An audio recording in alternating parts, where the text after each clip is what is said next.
So for volume 30 of My Hero Academia, we were given this Dobby cover. But what if I told you we could have got a cover that looked like this? What's up, y'all? I'm Tyson for Free. I'm an illustrator, and today, like many other days, we're gonna be drawing some My Hero Academia. Quick backstory on this drawing right here. So, back in April, or I want to say maybe like the beginning of April, the My Hero Academia Twitter posted a picture of the reveal of Volume 30, of what Volume 30 looked like. But next to it, there were some what if sketches, meaning some sketches that Horikoshi drew that could have been what the outcome of the volume would have looked like. And he had this sketch that had, the My Hero fans just on storm, like, whoa, like what could this have looked like? You know what I'm saying? Like, what would this have looked like if he had drawn this out? And don't get me wrong, I like the volume. I know why he didn't use this one in particularly. It's just because it's very like spoilish. Like it's very spoily. Like it gives away a very huge context of the arc. So just fair warning, there will be light spoilers in this video. I'm gonna have to because the context of the volume is important, or the context of what happened in the story is important for the volume. So I'm gonna have to spoil a bit. So if you're scared of spoilers, you might want to shake. But if not, let's keep it going. So yeah, he decided to go with the Dobby cover, which also fits the context of Volume 32. We got a lot of Dobby content. Dobby had a pretty big reveal, obviously, revealing that he's a Todoroki.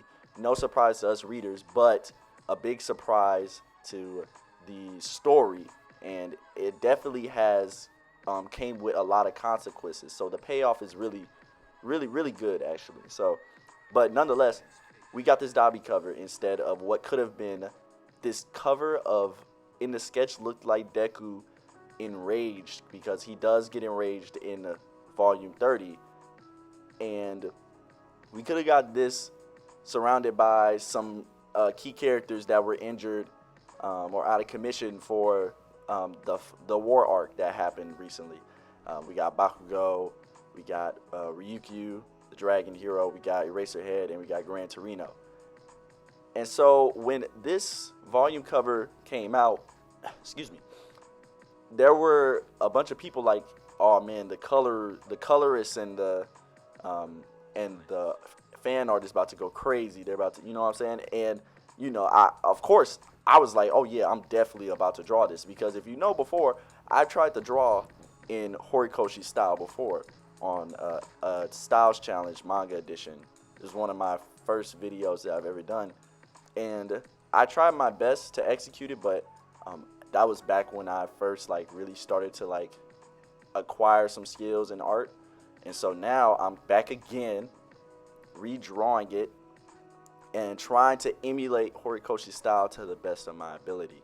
And so I'm going to be talking a little bit about that, talking a little bit about the drawing and how it went and the outcome and stuff like that. So first of all, shout out to everybody who went ahead. I love our fan art and coloring community so much. We have so many good fan artists, so many good manga colorers.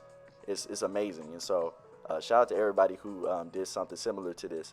I wanted to take a different approach in that I would actually flesh out the sketch with line art and everything, and try my best to emulate Horikoshi's style in coloring and line art and stuff like that. So it made it like extremely hard. This took about 3 days to work on, just because Horikoshi doesn't falter when it comes to detail. When he draws, he uses, first of all, he doesn't even go digital for the line art. He uses an ink pen or a fountain pen, and then he'll take it into Illustrator, Photoshop, and mess around with the colors. What he does that I've actually started to do in my own artwork a lot is he will color the insides of the lines of the artwork, and it ends up looking really beautiful, and his shading, his lighting, very beautiful. You'll see me do it soon, but right now I'm just doing all the line art, which took a very, very, very long time, especially having to go off of the sketch. Horikoshi's, it was a very rough sketch. Like, nothing was really detailed or uh, outlined for us because it was just a rough sketch that he did, and so I kind of had to interpret what could have been here. So like the open part of Deku's hero costume where his abs are showing, I kind of had to just take a gander at that would be open. So a lot of this stuff is interpretation. Plus with Bakugo's, I think Bakugo's gauntlet, stuff like that. Yeah, just and some of the facial expressions, because he didn't draw out everything. So I had to kind of take some liberties on that. He also had this part that had a pile of bodies and debris behind him, and at first I was gonna add that, but I really didn't know how to interpret it, and so I just kind of left it blank and just added like black smoke behind him. But it ends up fitting in the end. So there's something else I wanted to talk about. I guess I guess I could just talk about how long this took. This took very long because I wanted to be as specific as possible with the way Horikoshi. I study Horikoshi's art a lot. Not only am I a fan of a series, but like his artwork as a whole is just amazing. And he recently had an expedition or exhibit showcasing some artwork that's like never been before seen. And so you can imagine how upset I was that I can't go see that because honestly I just need Horikoshi to drop an art book. I need an art book from Horikoshi bad, because I study him. I would love to study under him, like be an intern, because his artwork is honestly amazing. Like, he's a very, very good artist. Like, not even just for My Hero, but like his drawing and the way he uses colors, color theory, and designs is really, really, really intriguing. I really appreciate him as an artist. So yeah, that's another reason why I did this. I'm also just always up for a challenge, and honestly, when I posted this, first of all, I'm recording this video in May 16th. I uploaded this back in April 5th. Back in April 5th on Twitter. Got about 4,000 likes, 1,000 retweets, or something like that. It did really good. But the problem was that, which usually happens when it comes to, when it comes to doing fan art, which is why I don't really do much of it, is that fan accounts will repost your fan art without credit. Sometimes it could be accidental. Sometimes it can be on purpose. But the important thing is that it happened to me. They reposted my art without my permission or didn't give me credit. And so I'm making this video to show y'all that it is me, Tyson for Free. I am the artist of this volume cover remake. I did it. And if you see anybody reposting it, make sure to let them know that I get credit, basically. It's not that big of a deal to me, but yeah, that's why I did this. It was also just really fun to draw something by Horikoshi. Really, really good blast. I also just, wanted to clear things up. I am the artist. I am the original artist. Tyson for Free. Me. Okay?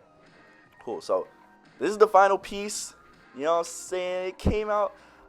Honestly, I love the way it came out. A lot of people were commenting on how Deku is holding behind Bakugo's hand, and that was also an interpretation. I kind of just added that myself, but yeah, I went ham on the details and stuff. So yeah, I appreciate all the love that I got on this post. I'm actually gonna be reposting it on my Instagram too, because I'm uploading this video for it, so it'll be good promotion for it. But yeah, shout out to Horikoshi, shout out to My Hero, shout out to everybody who supported this when it first came out.